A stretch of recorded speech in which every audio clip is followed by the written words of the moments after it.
Welcome to the Functional Medicine Radio Show with your host, Dr. Carri Drzyzga, known internationally as the Functional Medicine Doc. Dr. Carri is committed to helping patients find the root cause of their health problems and fixing the cause with natural treatments so they can feel normal again. Dr. Carri is the founder of Functional Medicine Ontario and is the author of the hit book, Reclaim Your Energy and Feel Normal Again. Please welcome your host, Dr. Carri Drzyzga. Hello, everybody, and welcome to the Functional Medicine Radio Show, the only internet radio show dedicated to giving you real solutions to improve your health. Not only are they real solutions, but they're natural solutions as well, because as you know, the one and only true wealth you have is your health. I'm your host, Dr. Carri Drzyzga, the Functional Medicine Doc, and I'm committed to helping you find the root cause of your health problem, fix the cause with natural treatments, so you can feel normal again and live your life to the fullest. Just a quick bit of housekeeping before I introduce today's special guest. I'm happy to announce my first book is now in print. The title is Reclaim Your Energy and Feel Normal Again, Fixing the Root Cause of Your Fatigue with Natural Treatments. I have discovered 14 root causes of fatigue. I like to call them the fatigue factors. And in this book, I explain 8 out of the 14. I've had some amazing feedback on how easy it is to read and understand. It's not full of technical doctory language like most books written by doctors are. And of course, the book also includes my own personal fatigue story, along with 4 other stories from real fatigue cases from my private practice. It's available in paperback and Kindle forms, so if you'd like a copy, you can find it on Amazon or on my website, www.drcarri.com. That's it for our housekeeping, so let's get started. I'm very excited about this week's show because my special guest is someone that I greatly admire, Melissa Curtis. Let me tell you a little bit about Melissa. In 2013, Melissa was a partner in a strategic business planning firm and was worried about her health. In May of 2013, she faced a major health crisis. Her blood pressure was through the roof at 167 over 110, and that was even on 3 medications. She had been diagnosed with elevated liver enzymes, which meant that fat cells were clogging her liver and started to damage her liver cells. She was 100 pounds overweight and had gained about 40 pounds in less than 5 years. Having been an active, determined athlete most of her life, even competed in a triathlon, she was devastated by this news. All the methods she had tried had failed, and now she was contemplating weight loss surgery. But before making that disastrous mistake, something would happen that would change everything. Tim Ferriss, entrepreneur, author, and angel investor, sent out a tweet and a blog post, which she saw, mentioning a new service was available online to obtain your biomarkers via a blood test and would enable you to see where your problems were and address them. And you didn't need a doctor's permission to do this. Using this information and more, she used her business skills and decided to put together a team and a program. Basically, she became the CEO of her own health. And the results she had were stunning and surprising. She was able to totally reverse her insulin resistance, her fatty liver condition, her blood pressure is now in the optimal range. She stopped 2 of her medications and cut the 3rd one in half. She became pain-free and regained the function of joints, which were previously diagnosed with osteoarthritis and needing joint replacement. She lost 50 pounds in less than 7 months and is still moving toward an optimal weight. Melissa's mission today is to share what she has learned with as many people as she can so that they can learn how to put together the pieces that will deliver the kind of results she achieved and allow them to restore and improve their own health. The process can seem overwhelming, but with a bit of guidance, Melissa believes almost anyone can become their own CEO of their own health. Melissa is 62 years old, and she shares what she has learned in a weekly free podcast on iTunes called Fat to Fit My Quest, and at her website, www.fattofitmyquest.com. She also has a Facebook page, www.facebook.com/fattofitmyquest. Melissa, thank you so much for being my special guest today on this episode of the Functional Medicine Radio Show. My great pleasure. Thanks for having me. Melissa, I love your story because you are just a regular person struggling with health problems and taking control of your health. So I think with today's podcast episode, you're going to give a lot of people a lot of hope and inspiration out there. So I'm really excited about having you share your story, your struggles, your progress with all of us. Yeah, I think I get emails from people. I just read one this morning that came from someone that listened to the podcast and wrote me just saying how encouraged they were hearing, what I've shared with people. I kind of just put it all all out there. Once I decided to share the mission and share what went on. But probably one of the biggest steps I think people can make is to get a basic blood panel. And the service I recommend is Wellness FX. I'm not sponsored by them. I don't get paid by them. I have had them on my show to share more information, but that changed my whole perspective from being on one side of the equation, from being involved in the process of changing my health and of really taking action myself. And they give you this little dashboard with your results, and it shows you going from red to green or from red to orange to green or wherever you are in all your metabolic markers. And it also has explanations and videos and all kinds of stuff. And I think it's huge because it's almost gamified. It lets you try to get really involved mentally in changing those numbers, and that immediately impressed me. And believe me, there was a lot of stuff in the red, a ton of stuff in the red. But the thing that surprised me so much was within the 30 days or 60 days, how some of those markers dramatically turned around. And I couldn't believe it because, the news was so bad starting out. But people can get this done, and it's a couple $100 for a basic panel there. I don't know what their prices are today, but just go online to wellnessfx.com, and you can find out more about it. But it shows you your blood sugar levels, your insulin, your inflammation markers, which are key, and a whole range of stuff. I got the deluxe thing because I also have a thyroid issue that I'm working on reversing now. And I wanted to see everything that was there. I think what a lot of people have difficulty with after that first step is, what do I do now? How do I get someone to help me with the information? But they also have a service where they can reach out to, you can reach out to someone, a functional medicine or integrative medicine practitioner, through their service, and you can look at their background. You can look at their where they work, what they do, what kind of patients they see, what kind of diets they work with, everything from a paleo-ish like I'm doing to vegan, vegetarian, whatever.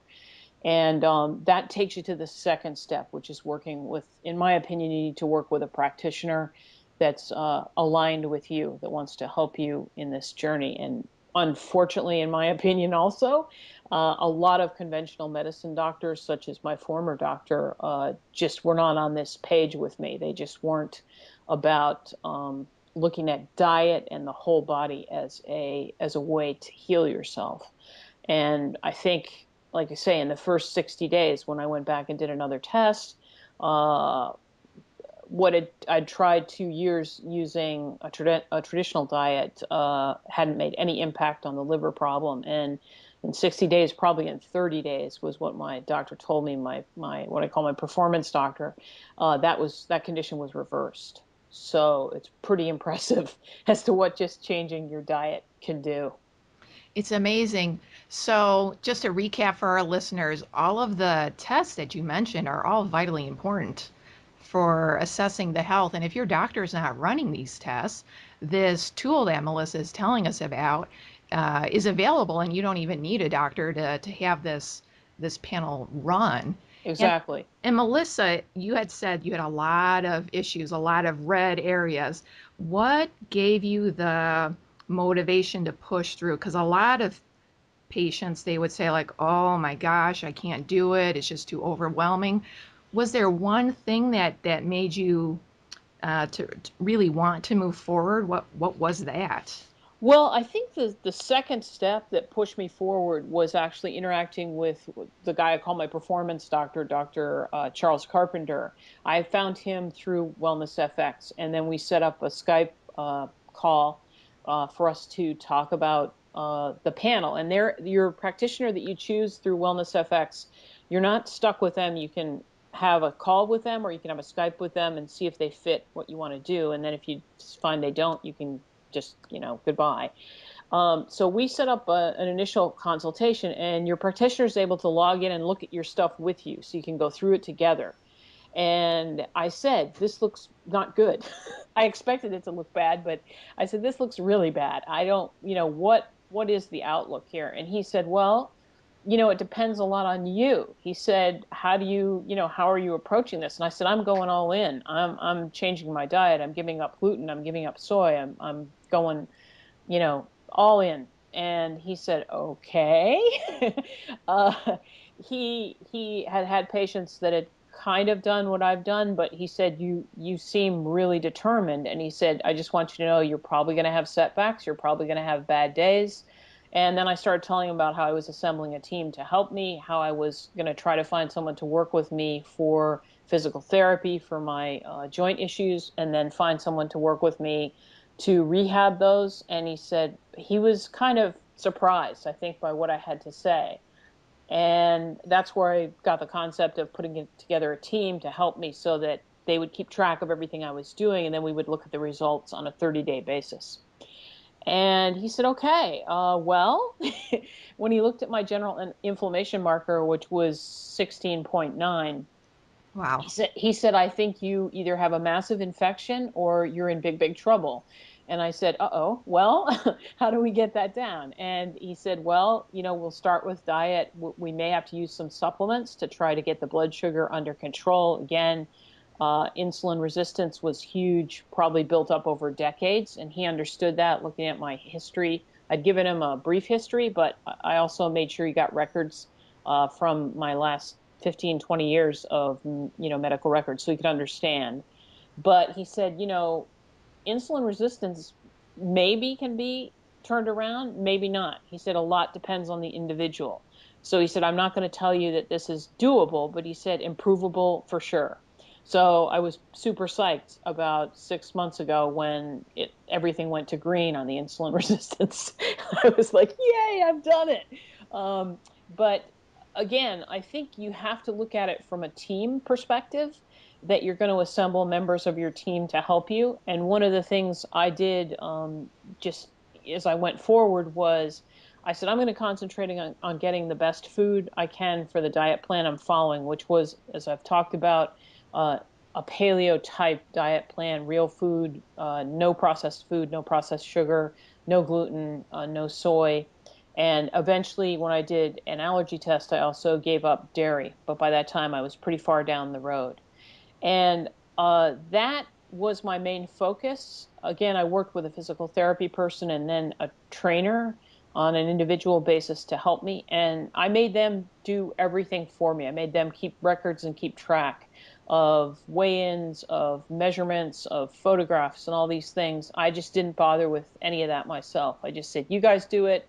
Every 30 days, we'll check in and see where we are. And that takes a huge weight off you from the perspective of, oh, my weight's up today, oh, it's down today, oh, I'm depressed, it takes all that right off your plate. All you have to do is concentrate on getting some good meals, using supplements if your doctor recommends them to help you get things balanced out, and then move forward. Dr. Carpenter did recommend to talk to a psychologist, which I haven't done yet. It's on my list. But many people may find that helpful as well, to discuss some of the issues they have with eating, with weight, with adjusting what they're doing, their whole eating plan. There's no question that your relationship with food is key in this equation. I found that as I went forward and embraced the paleo situation, as I say, my own version of paleo, because I probably do a lot more vegetables than a lot of the folks following that, and I probably do some more restrictions than they do in terms of sugar and natural sugars. But that really brought me back to changing my relationship with food over time. And I think that's a key point, too, that people have to deal with. And they might find a psychologist, a visit or two to the psychologist, helpful there. So, Melissa, you've given our listeners a lot of great tips and suggestions. So, right off the bat, you said one of the key things was to find a doctor or practitioner that really that you clicked with, that you were on the same page with, that acted like a coach, like a partner, to be part of your team. And that was the second thing you said is to build yourself a health team, to Right. use all of the tools necessary from all of the different disciplines, if it's medical doctors or naturopathic doctors, nutritionists, physical therapists, exercise trainers, whatever it is, use the best of all worlds to help with your health. And then you had said, of course, your food is your medicine, basically. Mm-hmm. And that, so one of the questions I have for you, if we talk a little bit about the paleo diet, because as you mentioned, and a lot of our listeners may not really understand that a paleo diet is eating like the caveman used to, not eating dairy, not eating wheat or gluten or grains, not eating soy or legumes or harmful oils. And when I explain that diet to patients, a lot of them get like a deer in the headlights look. Right. And it's really scary for them because they feel like they have to quit eating all of their most favorite, foods. Melissa, how did you start into the paleo diet, and do you have any suggestions to make it a little bit easier for people who really need to do that for their health? Yeah, I fell into it actually by accident. And I happened to be looking around for what to do for diet. And I was giving a lot of consideration to vegetarian or going down that path. And I was starting to do some research on it. And the first person that, as I mentioned, and as you mentioned, Tim Ferriss had promoted what he called the slow carb diet, which was including gluten and legumes and stuff. I had tried that out for a few months before I made the jump to paleo, and it just wasn't working for me. And also, he encouraged cheat days where you went back to eating all your favorite foods, and that was having disastrous effects. I was getting mood swings and just feeling very depressed, and I was like, this isn't working for me. However, I had cut out quite a bit of sugars and things like that as he recommended. So I stumbled on the paleo diet actually by accident. I found Abel James's podcast, and he is sort of like myself, a citizen advocate of the paleo way of eating. And he talked about he was really interviewing various people like we're doing today and talking about what they'd done, what they'd found out, and what successes they'd had. And I said, wow, this is great. So you just eat real food, non-processed food. I think I can do that. And he had some resources on his website which I found, and I applied those to as my sort of outline.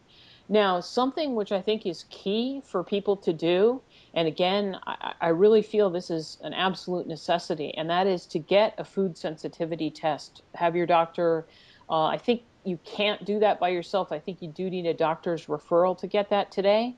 But I really, really recommend people get that done because I was totally shocked by the results of that. It showed that I did not have a high sensitivity to gluten, but some sensitivity. And I knew that already just by the way I felt. But surprisingly enough, everything that was used in gluten free foods, such as sorghum and teff and these ancient grains, I was highly inflamed by. I mean, the results were way high for those. So by going so-called in quotes gluten free, I was causing even more trouble for my internal digestive system.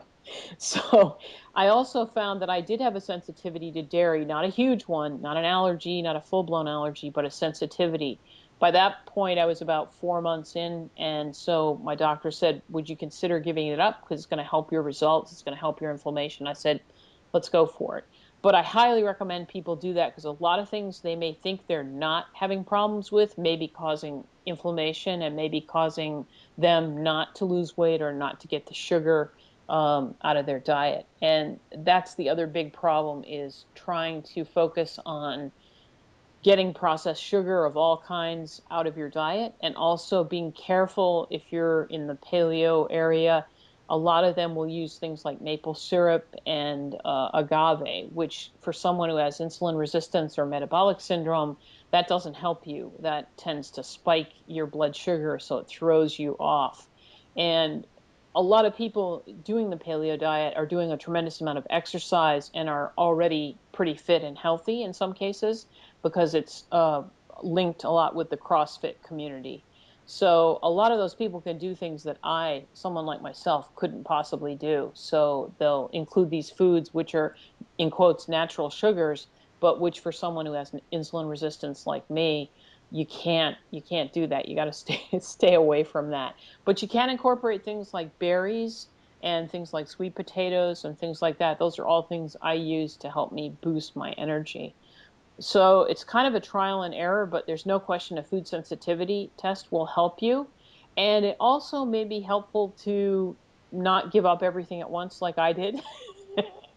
I would certainly consider gluten and soy as something to give up for maybe 21 days or so to see how you feel.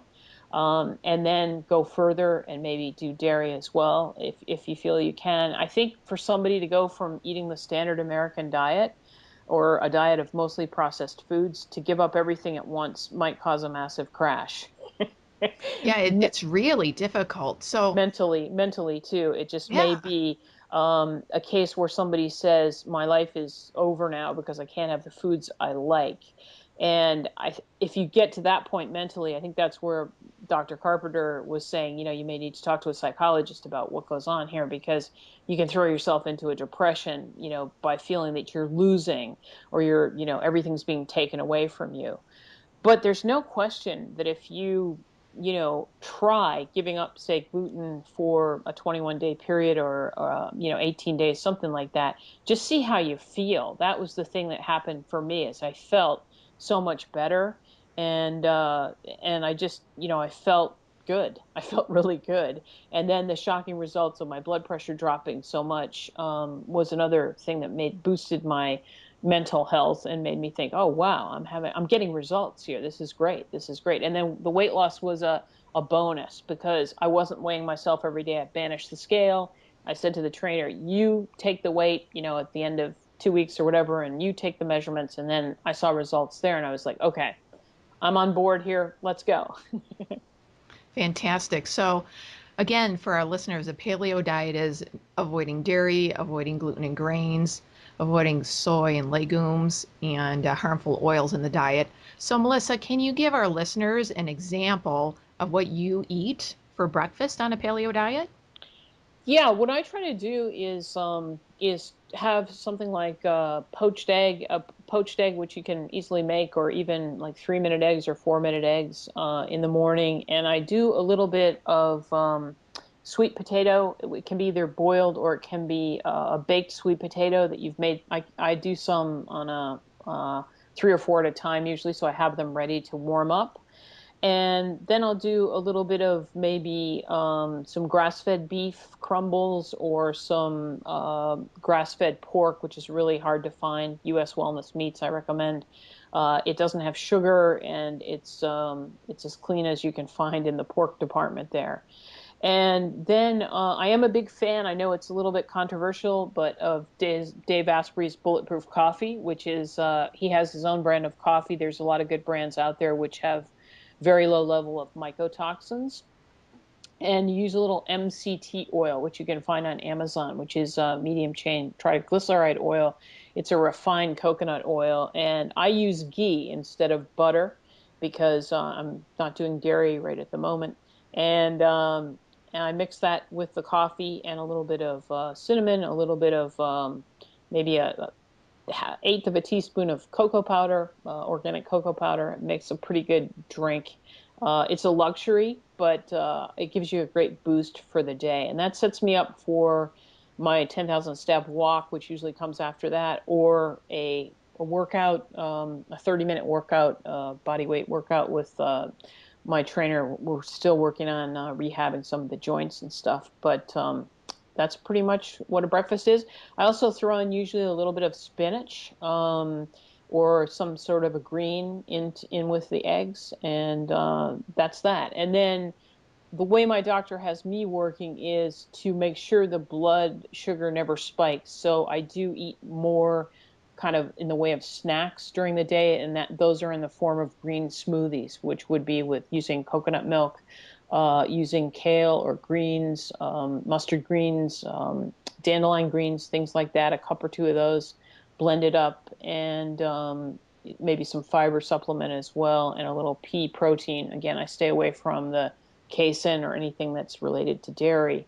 And then I'll kind of follow that through to lunch and do something similar. I usually do a fish if I can for lunch, a wild caught fish of some kind, some greens again, a little bit of coconut oil for the cooking process. And then usually in the afternoon about 4 o'clock, I'll do another green smoothie. So I'll do one in mid-morning after the workout, and then one in late afternoon, and then kind of a light dinner. Again, a fish or a grass-fed meat of some kind, but heavy on the greens, not too big on the protein. A lot of people get off track by making protein a huge part of the meal. I tend to go more toward the greens as the big part of the meal, and the coconut oil and the protein as the smaller part of the meal. So, Melissa, thank you for sharing that with us. I know some of our listeners, when we start talking about green smoothies, they're kind of like, "Oh, that sounds a little bit disgusting." But the truth is, Yeah. you don't really taste a lot of those greens. Yeah, and you can certainly put what I do with you use the organic unsweetened coconut milk, and you put just a little, like a teaspoon of organic cocoa powder in there, and even some chia seeds or something. It's like a chocolate frap. That's what it tastes like Yes. when you blend it up. I think you do need to, and I've talked about this. I would invest in a good blender. I know they cost a couple $100, sometimes above $300. You will get your money's worth out of it. And something like that can blend up. I mean, I throw, like I said, dandelion greens in there and every kind of a thing, and it blends them up beautifully. Also, avocado makes a great chocolatey kind of frap kind of shake. And you can also you can do chocolate avocado blend and put them in the freezer and have like an ice cream out of that if you want. It's really good. Avocados are one of the best gluten-free, natural gluten-free meals. And because I'm in California, they are affordable here. But they're a great thing that I eat on a daily basis as well. Yeah, so for our listeners, I would like you to try, at least try. If you've never done a green smoothie, I want you to try taking some organic spinach, 2 big handfuls, shove that in your blender, add some cocoa, add a half of an avocado, add some coconut milk, blend that up. You will be surprised at how good that tastes. Yeah, the cocoa powder will give it that sweetness, and you'll also find as you begin to reduce your dependence on processed sugar, your taste for sweet will be way heightened, and even berries. Like sometimes in the evening meal for dessert, I'll do blueberries or something. Make a blueberry smoothie. You won't need sugar. You'll find it quite sweet just using some nice organic berries, even frozen berries you can get like at a Trader Joe's or something. You'll find your taste eventually, particularly if you've been, I was pretty much addicted to diet sodas and things like that. I'd have a couple of those a day, and they just wreak havoc with your taste buds and also make you crave the salty things and all. It just sets off a whole cycle. So you'll find that quite sweet if you put a little cocoa powder in, and like I said, you can make it almost like a chocolate pudding. It's true. So, Melissa, let's talk a little bit about weight loss because a lot of listeners are really struggling with losing weight. They're trying to do everything that they can that they think are the right things, as far as exercise and healthy eating is concerned. For you, what do you think was the most important thing you did to get your weight loss started?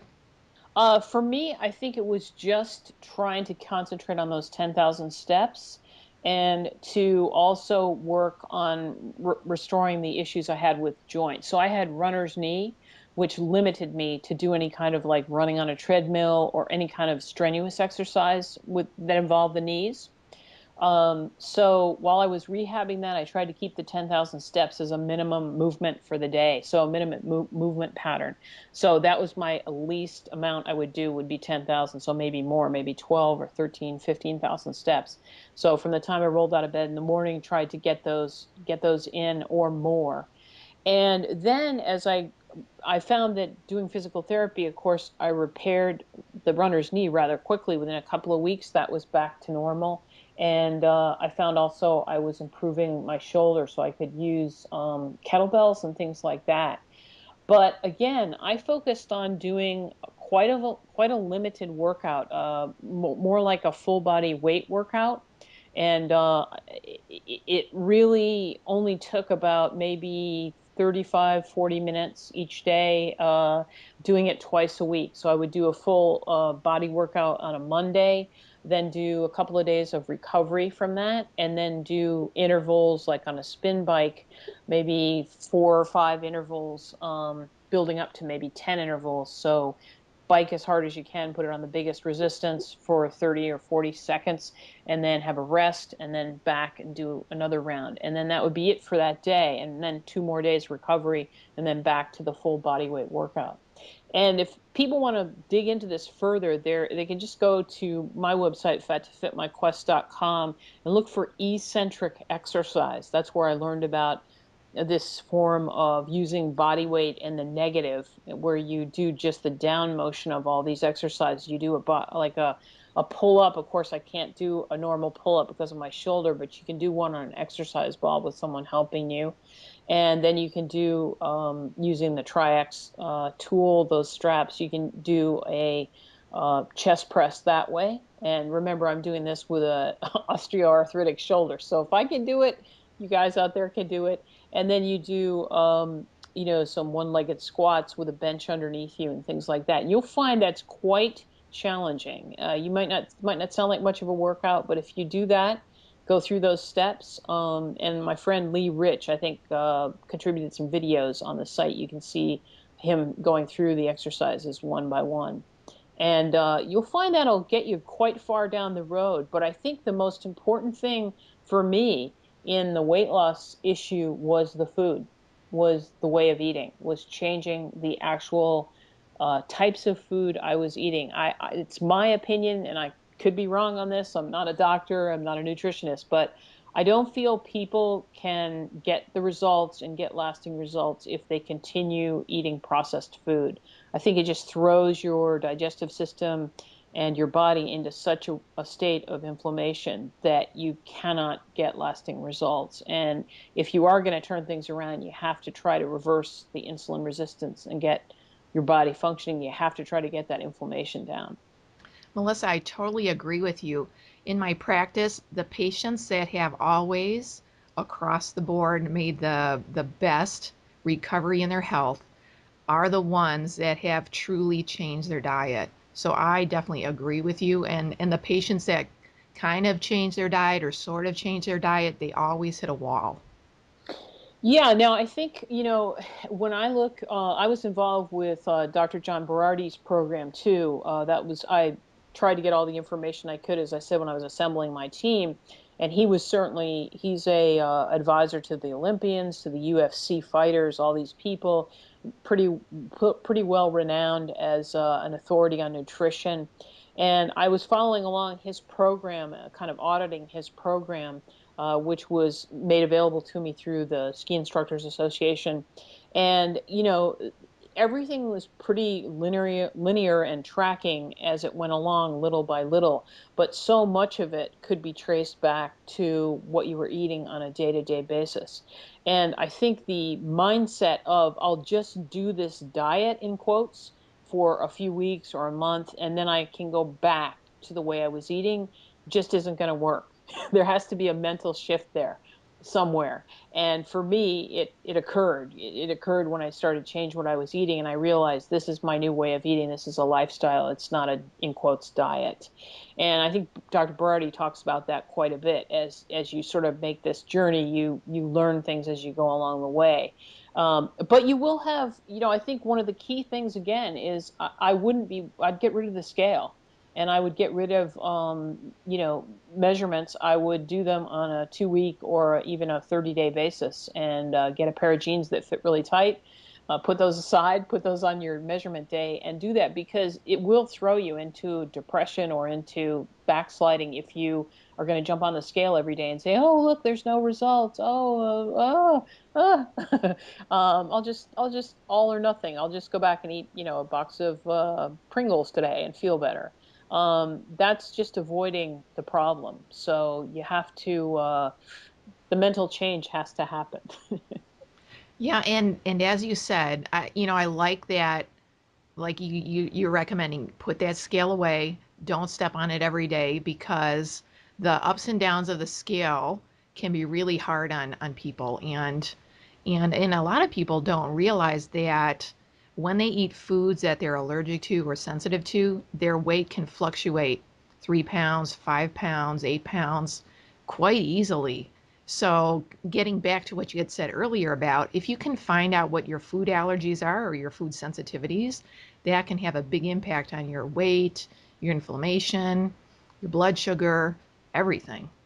Yeah, and those are the things you've just mentioned there. Those are the keys. That's what's going to cause weight loss or result in weight loss, in my opinion, and in my doctor's opinion as well, because he said insulin resistance, the improper use of what you're taking in by your body, is the result of decades of eating processed food, but also of the high level of inflammation. And I was able to, that I'm so proud of. I'm trying to get to less than 1 is the perfect inflammation score, and as of May I was at 3. So from 16.9 to 3. So I'm still cruising toward the less than 1. But if you can get those scores down, you will see results, and you will see massive results going forward, and you'll see consistent results, in my opinion. I think the huge thing the weight loss industry and fitness industry focuses on is working out, killing yourself in the gym, and that causes all kinds of problems, because one of the key things I found also was you need rest, you need recovery, and you need absolute high quality sleep. And that was one of the things, of course, I paid no attention to until I got going. And then by learning about how important that was, and how it was the sort of uh, the magic bullet to weight loss, I have to say it worked great for me, because when I started to improve my sleep quality, I started to measure it. I didn't become a fanatic, but I just started to measure how well I was sleeping, did a sleep audit, got my sleep conditions perfect, and or close to perfect, and results started happening. So I think these are areas that, the traditional weight loss and fitness industries don't focus on. They focus on, come to the gym, run on the treadmill, you'll lose weight. And also they don't focus much on diet. They focus on low fat, gluten free, things like that, which are really a misdirection, I think, of people's attention. And it's a shame, because people, as myself, I would tend to listen to that, and not realize what was going on until I dug a little deeper and found out the real story.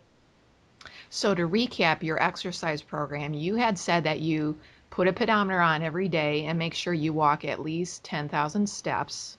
Right. And you had said twice a week you do resistance or muscle building exercise for 30 to 40 minutes, and exercise or movements that are easy on your joints, because you said you'd have problems with your shoulder, problems with your knee.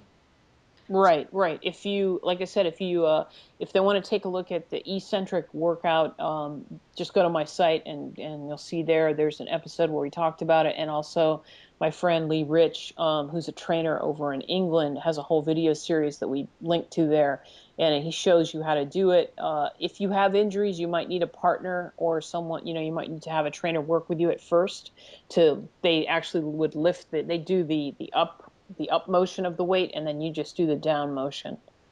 So, what you're saying, exercise wise, sounds very doable for everybody. Very Like you doable. said, you don't have to go out there every day and kill yourself.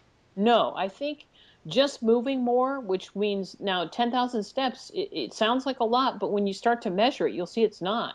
From the time you roll out of bed in the morning till the time you hit the hay at night, That's not. I mean, that covers everything from grocery shopping to walking the dog to, doing the steps, this and that.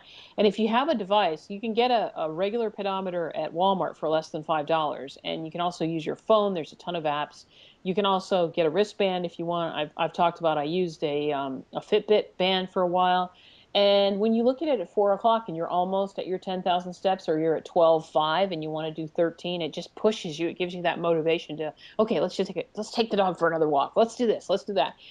So it gives you that, again, a mental push to keep going. It kind of gamifies the situation. And just adding that movement, you don't realize how much you're sitting during the day, even if you aren't in a cubicle working. You're just sitting around, you're not doing stuff. And the more you get moving, the more it'll help things get working for you. It'll help your body build up, more muscle tone, everything. And so I'm a big proponent of just get going, get moving, try to get those 10,000 steps or even more each day. Now, Melissa, when we first started our podcast, you had talked a little bit about a thyroid issue that you're working on now. Can you tell our audience about that? Yeah, I'm in the process of trying to figure out if I can either improve or even reverse the hypothyroid issue. I was diagnosed with that back in right around 2000, so it's been a while. And I was on traditional thyroid medicine, the Synthroid medicine. And when I decided to dig into this a little further was around the early spring of this year, and I had a chance to reach out to Dr. Alan Christensen out in Scottsdale, Arizona, and he's a well-known expert on He this. is, yes. Good Also a for you. functional medicine guy, and also has a cryo chamber at his Yes. office. He's got all sorts of cool toys. Anyway, I had reached out to him and asked him if he would work with me on this, and he said he was really fascinated by my situation. And so we again began kind of a Sherlock Holmes adventure to figure out how it was that this diagnosis came about and how this condition happened. Now, for people who have been diagnosed with this, everybody, as I say quite often, is different. So I'm going to tell you what happened or what we think is happening with me. But you need to go to an expert, and your traditional medical doctor, I'm not saying anything against them, but they just may not be the right expert to talk to about it.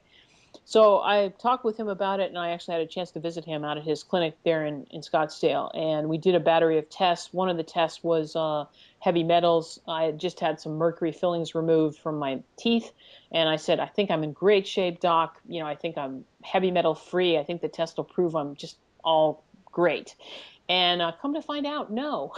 We found I had a high amount of lead in my body. And so I'm right now in the process of detoxing that, which will take a while. It's a slow process to do if you're not going to do what they call the intravenous chelation process. And what we figured out was that it may have been an exposure in childhood, or it may have been an exposure that happened around 2000 when I was diagnosed with hypothyroid.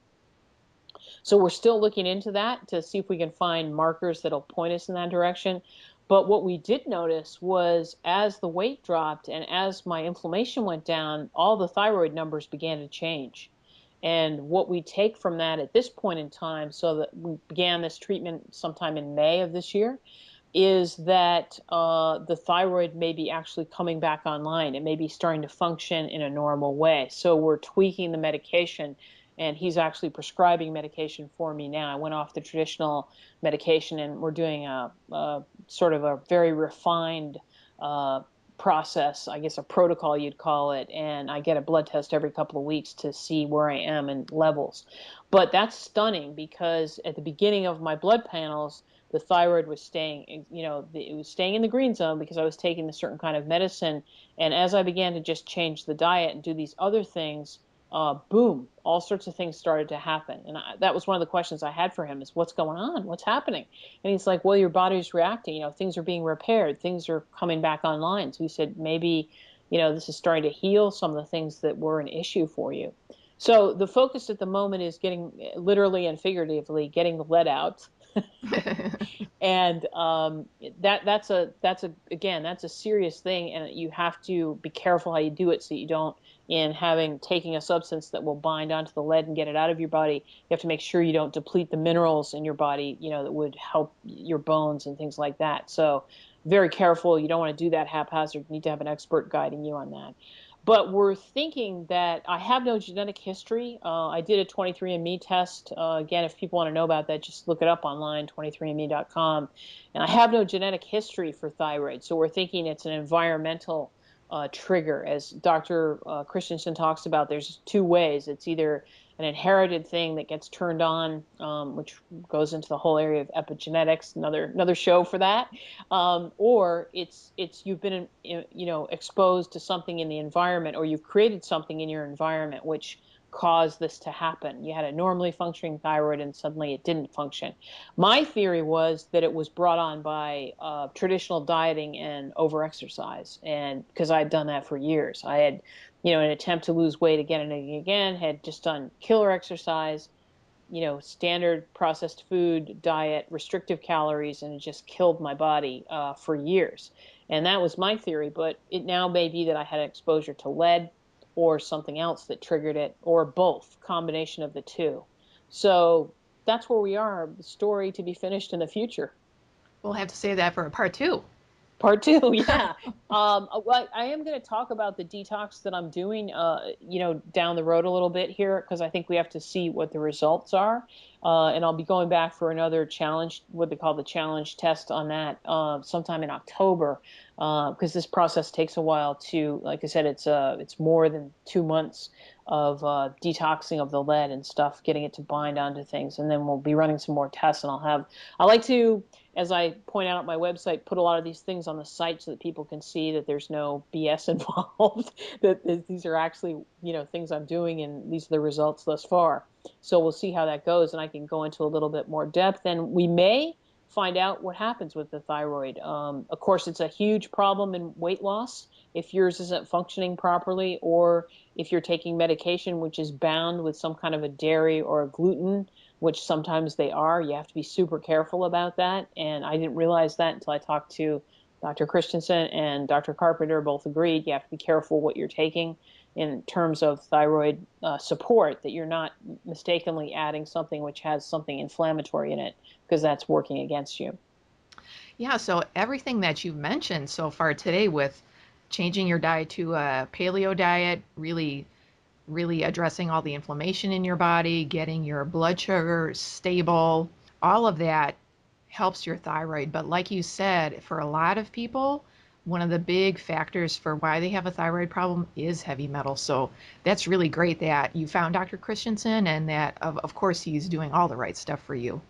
Yeah, again, I would recommend people, particularly if they're, have dental work which contains old mercury fillings, or if they may or may not have been exposed to lead. If you've lived in a place that's been renovated, I've lived in a bunch of places, over my lifetime that have been renovated. I've lived in Europe and other places which have undergone renovations, which may or may not have had lead. But you just don't know, and we don't know either if I ingested it. Could have been through water pipes, drinking water from old lead pipes. Could it have been, inhaled from lead that wasn't properly removed from a renovated place? Who knows? So again, we may track it down, but I would encourage people. I know I thought that the heavy metals was, not, as I said, I went into it saying, "Hey, I'm going to be in great shape here, doc. We're not have nothing to worry about here." And I was pretty wrong there. And of course, I was wrong on something I had no idea about. I thought it would be from the metals in my teeth. And it turned out, I had an exposure that I didn't know about. So that can be something pretty serious. And I don't like to scare people, but Dr. Christensen said he treated people that were diagnosed with Alzheimer's disease that actually had large amounts of heavy metal in their body. And by removing that, I don't want to say they were cured, but it vastly changed their mental process. So you might find that you might want to do a heavy metals test, and you need, again, to go to a practitioner that's familiar with this process. So, Melissa, I want to thank you for being such an inspiration for all the listeners out there, for sharing your journey with your health over the past year or two. And Melissa, how can our audience find out more about you and more about your podcast? Sure. Well, thanks so much for having me on. They can find the website. It's fattofitmyquest.com. There's a ton of information there. All the podcasts are on that site too. You can just go to the podcast page. There's more stuff every week that we put up there. I also, as I mentioned, I post my Wellness FX results that are appropriate, and I talk about other things and post them too to show people. I think there's some info up there about dunk tanks. That's a whole nother subject, and body fat and metabolism, another subject. The podcast is every Thursday is when we try to release a new podcast. It's Fat to Fit My Quest. You can find it on iTunes, Stitcher, SoundCloud, everywhere, and also Facebook, Fat to Fit, Facebook.com, Fat to Fit My Quest. There's quite a lot of activity over on the Facebook page. People ask questions and stuff. Again, I just share what I've learned and what I think can help other people and help them really make a massive change in their health and also, of course, in the fat loss category.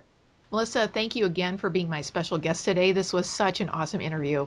All right, that wraps up this very special episode of the Functional Medicine Radio Show with Melissa Curtis. You've been listening to the Functional Medicine Radio Show with your host, Dr. Carri Drzyzga, known internationally as the Functional Medicine Doc. Dr. Carri is committed to helping patients find the root cause of their health problems and fixing the cause with natural treatments so they can feel normal again. Dr. Carri is the founder of Functional Medicine Ontario and is the author of the hit book, Reclaim Your Energy and Feel Normal Again. Please tell your friends about the Functional Medicine Radio Show, and we'll see you next week with more from Dr. Carri.